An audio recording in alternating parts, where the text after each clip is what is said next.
Alright guys, so we got two other videos on installing backup lights on a camper. You know, the first one was the initial ones that we did on the back of the white camper that we had. And then when we installed the solar rack on top, we did add a couple.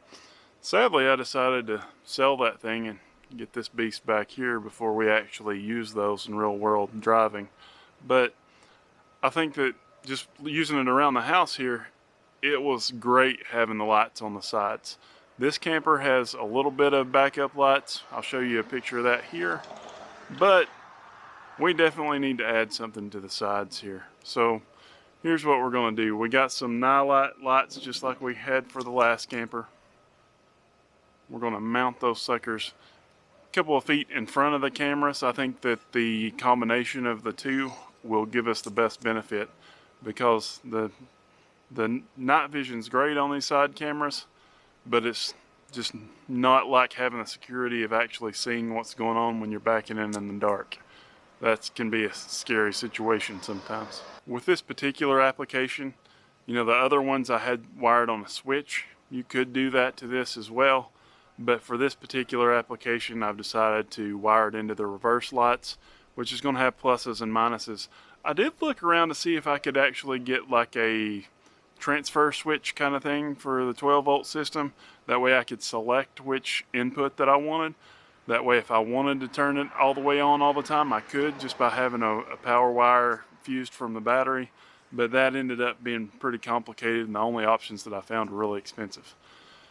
The reason that I'm doing this way on this camper is mainly because sometimes I back in here at night when I get home. It's not very often, but I live on a busy street and I don't really want to hop out of the car and go flip the switch in the middle of the road on the busy street. And so that's 100% the reason why I'm doing this.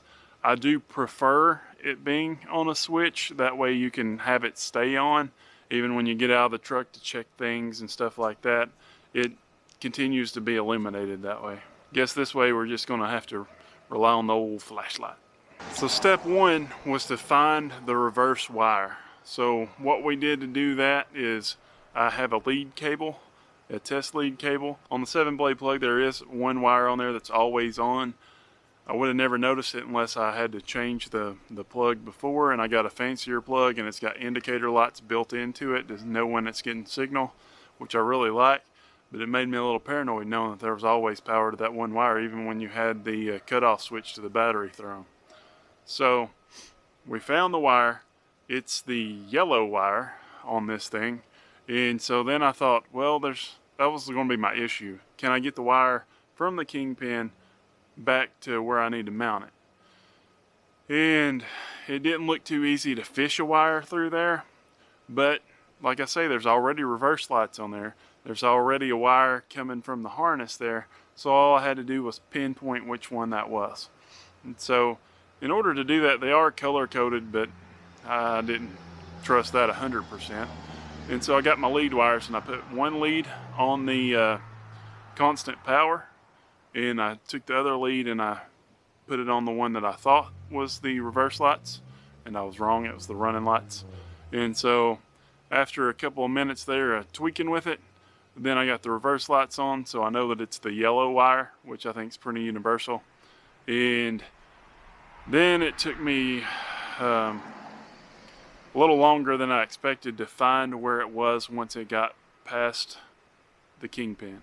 So, you know, it goes up under the fiberglass and it comes out here where the electrical bay is, where the battery box is.